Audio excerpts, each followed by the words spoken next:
आऊँगा। आज से क्लास 10th का सभी विषय की पढ़ाई होगी। इसी चैनल पे आप लोगों को सभी विषय की पढ़ाई होगी। अलग अलग सर रहेंगे, जैसे फिजिक्स का, केमिस्ट्री का, बायोलॉजी का, उसके बाद मैथ का, संस्कृत का, हिंदी का, सभी सर अलग अलग रहेंगे। सब विषय का सर अलग अलग रहेंगे। अभी फ़िलहाल सब सर से बातचीत नहीं हुई है, कुछ सर से बातचीत हुई है और कुछ ज़्यादा रुपया मांग रहे हैं, जिसके कारण अभी उनको हम प्रोवाइड नहीं कर सकते हैं, क्योंकि इस यूट्यूब चैनल से तो मुझे कुछ भी नहीं आता है। सिर्फ आप लोगों को हेल्प के लिए मैं यह चैनल चला रहा हूँ। जब इससे मिलेगी मुझे रुपया आएगी यूट्यूब से, तब हो सकता है मैं और दूसरा अच्छे से टीचर को बुला करके आप लोगों की तैयारी करवाऊँ। तो आज आप लोगों को मैं 10वां क्लास का फिजिक्स का चौथा चैप्टर पढ़ाऊँगा। और 10वां क्लास का फिजिक्स का चौथा चैप्टर का नाम है विद्युत धारा। विद्युत धारा में पहले पढ़ने के लिए है विद्युत धारा, कि विद्युत धारा होता क्या है, आखिर विद्युत धारा कैसे समझेंगे। तो इसको इंग्लिश में इलेक्ट्रिक करंट कहते हैं। वैसे परिभाषा आप देखते होंगे बोर्ड पे सारा लिखा हुआ है। अभी सारा परिभाषा को आप लोग को समझाएंगे। जैसे ही सब थ्योरी ख़त्म हो जाएगा, ऑब्जेक्टिव कराएंगे। ऑब्जेक्टिव कराने के बाद शॉर्ट क्वेश्चन, लॉन्ग क्वेश्चन इस चैप्टर करवाएंगे। फिर इस सबका टेस्ट हो जाएगा। इतना होने के बाद फिर दूसरा चैप्टर स्टार्ट होगा। इस तरह कर के जितना भी आपका चैप्टर है, सब चैप्टर एक एक करके पढ़ाया जाएगा। लास्ट में अगर आप लोगों के एग्ज़ाम से लगभग तकरीबन 2 महीना पहले या 1.5 महीना पहले क्रैश कोर्स इसी चैनल पे मिल जाएगा आप लोगों को, जिसमें अलग अलग सब सर रहेंगे, अपना अपना सब विषय का क्रैश कोर्स करवाएंगे। किसी भी तरह का दिक्कत होता है तो आप लोग कमेंट करके पूछ सकते हैं, या आप लोग को मोबाइल नंबर भी मिल जाएगा, डिस्क्रिप्शन में मोबाइल नंबर मिल जाएगा, वहाँ से भी ले सकते हैं। या चैनल के अबाउट में जब जाइएगा तो वहाँ पर भी मेरा मोबाइल नंबर है, वहाँ से आप हमें कॉन्टैक्ट कर सकते हैं, पूछ सकते हैं। कोई भी डाउट हो कभी भी कॉल करके आप पूछ सकते हैं, व्हाट्सअप कर सकते हैं। किसी भी क्वेश्चन का अगर हल चाहिए तो व्हाट्सअप कीजिए, आपको आंसर मिल जाएगा। भले लेट से मिले लेकिन आंसर आपको मिल जाएगा। चलिए आज स्टार्ट करते हैं 10वां क्लास की फिजिक्स का चैप्टर, जो चौथा चैप्टर है और विद्युत धारा है। तो उसमें पहला पढ़ने के लिए क्या है, पहला उसमें पढ़ने के लिए है विद्युत धारा, इलेक्ट्रिक करंट। तो किसी अनुप्रस्थ काट से 1 सेकंड या इकाई समय में जो भी आवेश पास होता है उसे हम विद्युत धारा कहते हैं। किसी अनुप्रस्थ काट से 1 सेकंड या इकाई समय में जो भी आवेश पास होता है, जो भी चार्ज, आवेश को इंग्लिश में चार्ज कहते हैं। और चार्ज 2 तरह का होता है, एक पॉजिटिव होता है, एक निगेटिव। आप लोग जानते होंगे, घर में भी देखोगे, तार जो होता है बिजली वाला तार, एगो माइनस वाला होता है, एगो प्लस वाला, वही तो आवेश है, वही तो आवेश है। एक पॉजिटिव होता है और एक निगेटिव होता है। अभी कह रहा किसी अनुप्रस्थ काट से 1 सेकेंड या इकाई समय में, मान लेते हैं, यहाँ आप देखिए, मान लेते हैं कि कोई अनुप्रस्थ काट है, यही मान लेते हैं एक अनुप्रस्थ काट है, यानी कि कोई गेट है, और यहाँ पे एक अनुप्रस्थ काट गेट है। इस गेट से 1 सेकेंड में या इकाई समय में, इस गेट से 1 सेकेंड या इकाई समय में जो भी आवेश पास होगा उसी को हम विद्युत धारा कहते हैं। आई रिपीट, मैं फिर से रिपीट कर रहा हूँ कि विद्युत धारा कहते किसको है। किसी अनुप्रस्थ काट से 1 सेकेंड या इकाई समय में जो भी आवेश पास होता है उसी को हम विद्युत धारा कहते हैं, उसी को विद्युत धारा कहते हैं। विद्युत धारा को आई से, कैपिटल ABCD का बड़ा अक्षर जो होता है उससे इसको सूचित करते हैं। अब बात रहा इसका एसआई मात्रक क्या होता है, तो विद्युत धारा का एसआई मात्रक एम्पियर होता है। विद्युत धारा का एसआई मात्रक एम्पियर होता है। उसके बाद विद्युत धारा को आई से सूचित करते हैं, विद्युत धारा का एसआई मात्रक एम्पियर होता है। एम्पियर को किस चीज़ से सूचित करते हैं, एम्पियर को ए से सूचित करते हैं। कितना आसान है। उसके बाद इसमें है कि विद्युत धारा एक अदिश राशि है। विद्युत धारा क्या है, नम्मा में आप लोग पढ़े होंगे सदिश राशि और अदिश राशि के बारे में। तो सदिश राशि किसको कहते हैं और अदिश राशि किसको कहते हैं। एक राशि होता है जिसमें परिमाण के साथ साथ दिशा भी होता है, वो सदिश हो जाता है। जिसमें परिमाण के साथ साथ दिशा भी हो वो सदिश हो जाता है। अगर हम अदिश का बात करें तो इसमें परिमाण के साथ साथ दिशा नहीं होगा, इसमें परिमाण के साथ साथ दिशा नहीं होगा, ये दिशा को इंडिकेट नहीं करेगा। तो क्या हो गया, अदिश राशि।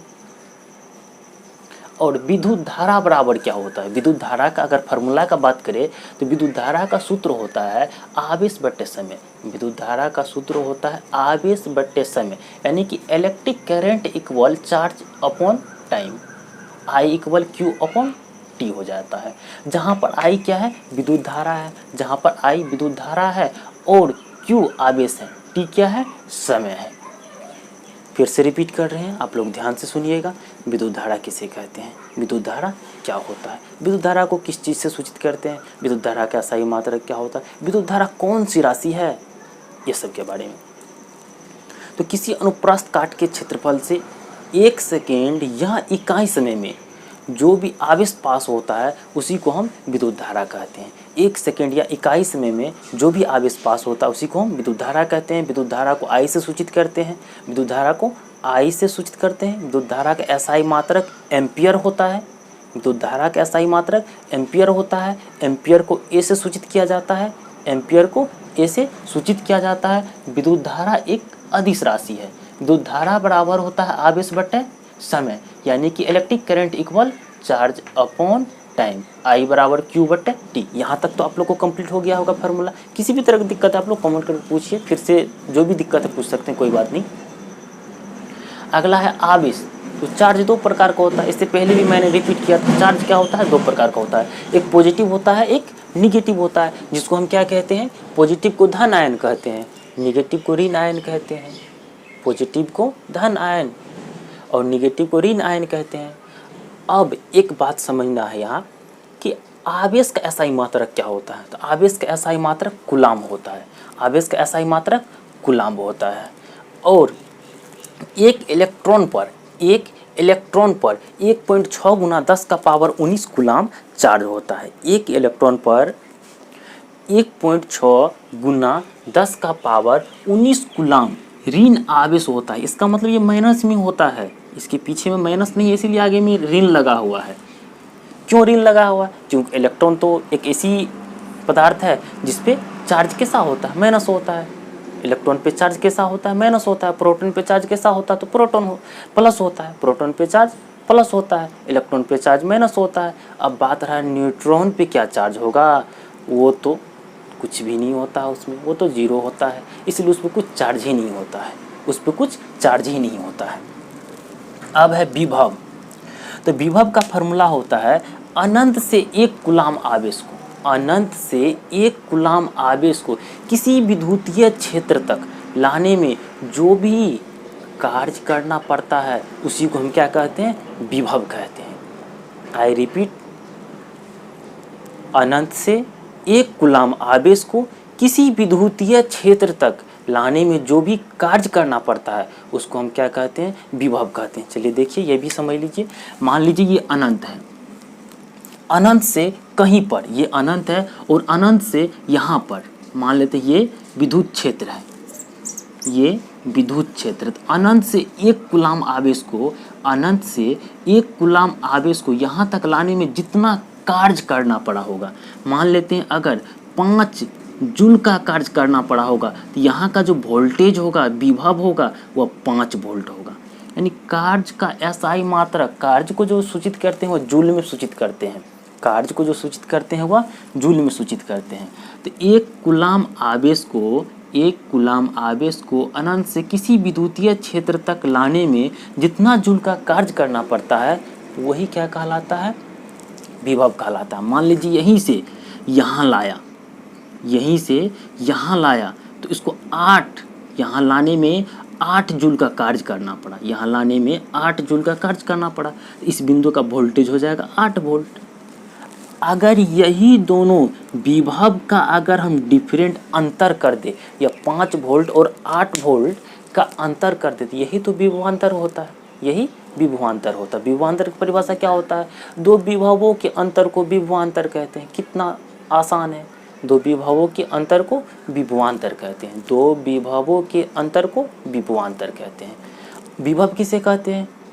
तो अनंत से 1 कूलाम आवेश को, अनंत से 1 कूलाम आवेश को किसी विद्युतीय क्षेत्र तक लाने में, अनंत से 1 कूलाम आवेश को किसी विद्युतीय क्षेत्र तक लाने में जितना जूल का कार्य करना पड़ता है उसे ही हम क्या कहते हैं, विभव कहते हैं। दो विभवों के अंतर को क्या कहते हैं, विभवांतर कहते हैं। अब बात रहा विभव को किससे सूचित करेंगे, तो v से। विभव को किससे सूचित करेंगे, तो v से। अब विभव का SI मात्रक क्या होता है, तो विभव का SI मात्रक वोल्ट होता है। विभव का SI मात्रक वोल्ट होता है। विभव एक अदिश राशि है। विभव जो है एक अदिश राशि। फार्मूला तो याद ही रखना, फार्मूला तो याद ही रखना, क्योंकि आगे यह फार्मूला का यूज होगा, पूछा भी जाएगा आगे। फार्मूला जैसे हम अभी सवाल एक आता है मतलब प्रूव करने के लिए, Q बराबर I² RT बोर्ड में पूछा गया है, पूछा जाता है, बहुत भी व्याही क्वेश्चन है। वो कब समझ में आएगा, जब आपको विद्युत धारा का परिभाषा, विभव का परिभाषा याद रहेगा। परिभाषा याद रहने से कुछ नहीं होगा, उसके साथ साथ आपको फार्मूला भी याद रहना चाहिए, और फार्मूले से तो वह सूत्र प्रूव्ड हो जाएगा, Q बराबर I² RT। अगर आपको Q बराबर I² RT हो जाता है प्रूव्ड करने के लिए, तो आप तो आसानी से जूल का तीनों नियम याद हो जाएगा। तो अगर ये नहीं पता तो आपको Q बराबर I² RT नहीं पता, अगर वो पता नहीं तो जूल का नियम गया। जूल का नियम भी पूछा जाता है बिहार बोर्ड में। उसके बाद Q बराबर I² RT भी ये बार बार पूछा गया है। ये सब तो रहबे करता ऑब्जेक्टिव में, शॉर्ट क्वेश्चन में भी रहता है। तो ध्यान से देखिए, पहला परिभाषा था विद्युत धारा का। विद्युत धारा का पूरे डिटेल है कि विद्युत धारा को किससे सूचित करते हैं, SI मात्रक क्या है, जितना भी सब कुछ है। चलिए, फिर आवेश है, आवेश का भी टोटल सब कुछ है। फिर है विभव, तो विभव का परिभाषा हो गया। आप लोग चाहते हैं तो स्क्रीनशॉट ले सकते हैं, कोई दिक्कत नहीं है। हाँ, एक चीज़, स्क्रीनशॉट लेने से पहले आप लोग ऐसा कीजिए, जब वीडियो आप लोग देखते होंगे तो आप देखिए क्वालिटी क्या है वीडियो का। हो सकता है 144 होगा, हो सकता है 240 होगा, 480 होगा। आप हमेशा 480 में, कम से कम 480 में देखिए, क्योंकि मेरे पास तो बहुत अच्छा कैमरा तो नहीं है कि आपका वीडियो क्वालिटी अच्छा होगा कि आप 144 में भी देखेंगे तो थोड़ा मोड़ा अच्छा लगेगा। लाइट सेटअप भी नहीं है अच्छा, सिर्फ बल्ब जल रहा है रूम में, बस उसी पे ये बन रहा है। तो मैं यही कहूँगा कि आप लोग, अगर नेटवर्क का प्रॉब्लम है तो जहाँ नेट अच्छा काम करता है वहाँ चले जाइए, वहाँ से मतलब डाउनलोड कर लीजिए, देख लीजिए, कोई दिक्कत नहीं है। तो 144 में नहीं, आप 480 में या 720 में, 720p आता है, वह कर दीजिए, पूरे अच्छा फ्रेश आ जाएगा। तो इसका स्क्रीनशॉट ले लीजिए, आपकी मर्जी। उसके बाद आप जितना आप देखना चाहते हो उतना हम देख सकते हैं।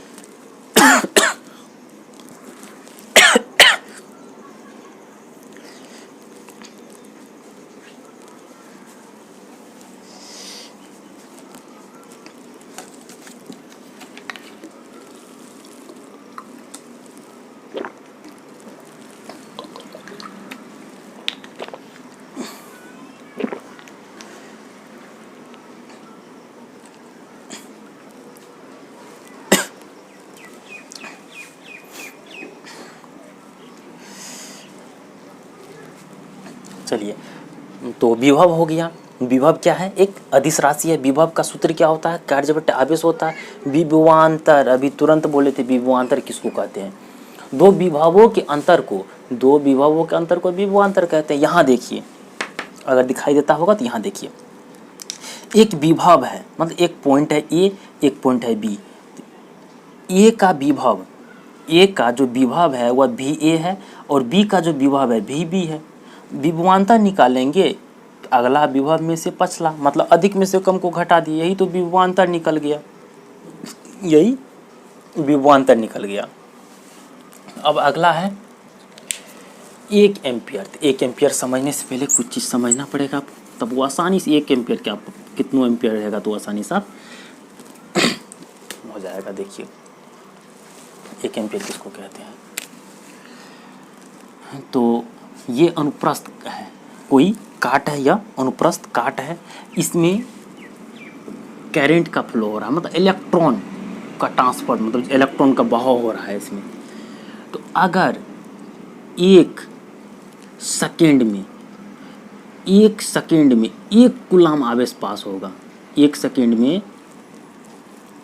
1 कूलाम आवेश पास होगा, 1 सेकेंड में 1 कूलाम आवेश पास होगा, तब क्या कहलाएगा, यह 1 एम्पियर। किसी अनुप्रस्थ काट से 1 सेकेंड में 1 कूलम आवेश पास करेगा तो 1 एम्पियर। जैसे मान लीजिए पूरे बहुत बड़ा रूम है, उस रूम में 400-500 विद्यार्थी है, सब गेट बंद है, एक गेट मात्र है, वह गेट को खोल दिए और टाइम देख रहे हैं 5 सेकंड में कुछ विद्यार्थी निकलेगा ना, 5 सेकंड दूर की बात, 1 सेकंड में तो विद्यार्थी निकलेगा। उसी तरह यह एक गेट है, उस गेट से इलेक्ट्रॉन मतलब आवेश निकलता है। 1 सेकंड में जितना आवेश निकलता है वो हो जाता है विद्युत धारा। अगर उसी में हम बात करें 1 सेकंड में अगर एक ही आवेश निकलता है तो वह 1 एम्पियर होता है। तो किसी अनुप्रस्थ काट से 1 सेकंड या इकाई समय में 1 सेकंड या इकाई समय में अगर 1 कूलम आवेश पास हो तो उसे 1 एम्पियर कहते हैं। 1 एम्पियर बराबर 1 कूलम आवेश बटे 1 सेकंड, यानी कि 1 एम्पियर बराबर 1 कूलम बटे 1 सेकंड। अब है 1 वोल्ट। 1 वोल्ट, वोल्ट किससे बनेगा? तो विभव से बनेगा। वोल्ट किससे बनेगा? विभव से बनेगा। विभव का परिभाषा याद है तो वोल्टेज या वोल्ट का भी परिभाषा याद होगा। तो विभव का परिभाषा क्या होता है? अनंत से 1 कूलम आवेश को किसी विद्युतीय क्षेत्र तक, अनंत से 1 कूलम आवेश को किसी विद्युतीय क्षेत्र तक लाने में, ध्यान से सुनिए, अनंत से 1 कूलम आवेश को, अनंत से 1 कूलम आवेश को किसी विद्युतीय क्षेत्र तक, मात्र 1 कूलम आवेश को जितना काम करना पड़ता है सब होता है विभव। अगर वहीं पर 1 कूलम आवेश को अनंत से किसी विद्युतीय क्षेत्र तक लाने में केवल 1 जूल का कार्य करना पड़े तो वही 1 वोल्ट हो जाता है। कितना आसान है। देखिए, अनंत से 1 कूलम आवेश को किसी विद्युतीय क्षेत्र तक, किसी विद्युतीय क्षेत्र तक लाने में किया गया कार्य, लाने में किया गया कार्य अगर 1 जूल हो, 1 जूल हो तो उसे 1 वोल्ट कहते हैं, उसे 1 वोल्ट कहते हैं। 1 वोल्ट इक्वल 1 जूल बटे 1 कूलम, 1 वोल्ट बराबर 1 जूल बटे 1 जे बटे 1 सी। यहाँ पर भी वोल्टेज है, जे क्या है? जूल है, कार्य का SI मात्रक, सी क्या है? कूलम है, चार्ज का SI मात्रक। अगला है प्रतिरोध। तो प्रतिरोध मतलब होता है रुकावट डालना। प्रतिरोध मतलब होता है रुकावट डालना। तो यहाँ तो किस में रुकावट डालेगा? तो विद्युत धारा के मार्ग में। तो विद्युत धारा के मार्ग में रुकावट डालने वाला को प्रतिरोध कहते हैं। विद्युत धारा के मार्ग में जो भी रुकावट डालती है उसे हम क्या कहते हैं? प्रतिरोध कहते हैं। विद्युत धारा के मार्ग में जो भी रुकावट डालती है उसे हम प्रतिरोध कहते हैं। यहाँ पे लिखा हुआ क्या है? थोड़ा सा मतलब अलग परिभाषा, इतना भी अलग नहीं है कि आपको याद नहीं हो, बहुत आसानी से याद हो जाएगा। 2-4 बार पढ़िएगा आप इसको। चालक पदार्थ का वह गुण जो उस चालक पदार्थ से होकर बहने वाली विद्युत धारा का विरोध करती हो उसे प्रतिरोध कहते हैं। प्रतिरोध बराबर विभवांतर बट्टे विद्युत धारा, विभवांतर बट्टे विद्युत धारा, यानी कि प्रतिरोध को R से सूचित करते हैं और प्रतिरोध का फॉर्मूला होता है V बट्टे I। प्रतिरोध को R से सूचित किया जाता है। प्रतिरोध का SI मात्रक ओम होता है, लेकिन वह इस तरह होता है, वह इस तरह होता है। चलिए यहाँ तक। अब इसमें एक क्वेश्चन बच गया, 1 ओम। तो आप लोग इस वीडियो के थंबनेल में देखे होंगे, वीडियो के थंबनेल में देखे होंगे 7 ठो होगा, 7 में से 6 तो बोर्ड वैसे भर गया, बोर्ड मिटाना पड़ेगा, फिर उसके बाद होगा। तो 7 था, 7 में से 7 का परिभाषा है। किसी भी तरह का दिक्कत है तो आप लोग डायरेक्ट मुझे कांटेक्ट कर सकते हैं, डायरेक्ट हमसे बात कर सकते हैं। उसके बाद कमेंट भी कर सकते हैं, उसमें अपना डाउट पूछिए, उसमें भी आपको क्लियर हो जाएगा, उसमें भी बताया जाएगा। और इसको करना क्या है, आप एक कॉपी बना लीजिए, आप एक कॉपी बना लीजिए फिजिक्स का। जितने भी 10वां क्लास का विद्यार्थी है सबकी मैं बात करता हूँ, मैं 2016 से ही 10वां वाला पढ़ाता हूँ। तो आप एक कॉपी बना लीजिए। कॉपी में क्या कीजिए, फिजिक्स लिखिए, फिजिक्स का 4था चैप्टर लिखिए। अब कहेंगे सर पहला चैप्टर कहाँ पढ़ा है?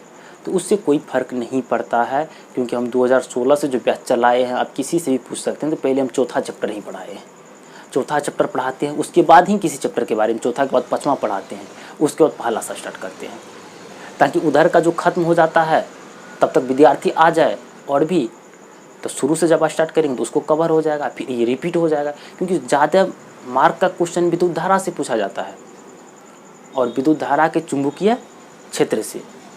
ये दोनों चैप्टर आपको 12th क्लास के फिजिक्स में भी पढ़ना पड़ेगा, तो अच्छा से पढ़ लीजिए। 12th वाला को भी पढ़ाते हैं अभी, उस सबको यही बात बोलते हैं कि 10वां में ये पढ़ाया गया था, याद है? तो कहता नहीं। आप लोग ऐसा मत कीजिएगा, अच्छा से याद कर लीजिएगा इसको। तो आप सबसे पहली बात अच्छा 480 में या 720 में करके इसको स्क्रीनशॉट ले लीजिए। हम हट जाते हैं, इसका स्क्रीनशॉट ले लीजिए, एक फिजिक्स का कॉपी बनाइए, उसमें टोटल को नोट कीजिए। अगला रोज़ फिर आपको इसका लेक्चर 2 मिलेगा, चौथा चैप्टर का लेक्चर 2 मिलेगा। इसी तरह करके हो सकता है तो दिन में नेटवर्क का तो इससे बहुत प्रॉब्लम रहता है, वीडियो अपलोड भी जल्दी नहीं होता है, तो कहाँ से इतना जल्दी होगा। फिर भी मैं उम्मीद करता हूँ कि आप लोगों को मैं 2 वीडियो ज़रूर अपलोड कर दूँगा, फिजिक्स का 2 वीडियो। और भी सर अगर आते हैं तो मैथ पढ़ाएंगे या जो भी पढ़ाएंगे, नहीं कुछ पढ़ाएंगे तो हम तो अकेले हैं, 2016 ही से पढ़ा रहे हैं, सब विषय पढ़ाएंगे। पहले आप पढ़िए, तो उसके बाद आपको इतना मज़ा आएगा ना, पहले पढ़िए। तो आप इसको स्क्रीनशॉट ले लीजिए, अच्छा 480 या 720 में करके थोड़ा चलने दीजिए, उसके बाद इसका स्क्रीनशॉट ले लीजिए। स्क्रीनशॉट लेकर के आप टोटल कॉपी में नोट बना लीजिए अपना, और याद भी करना है।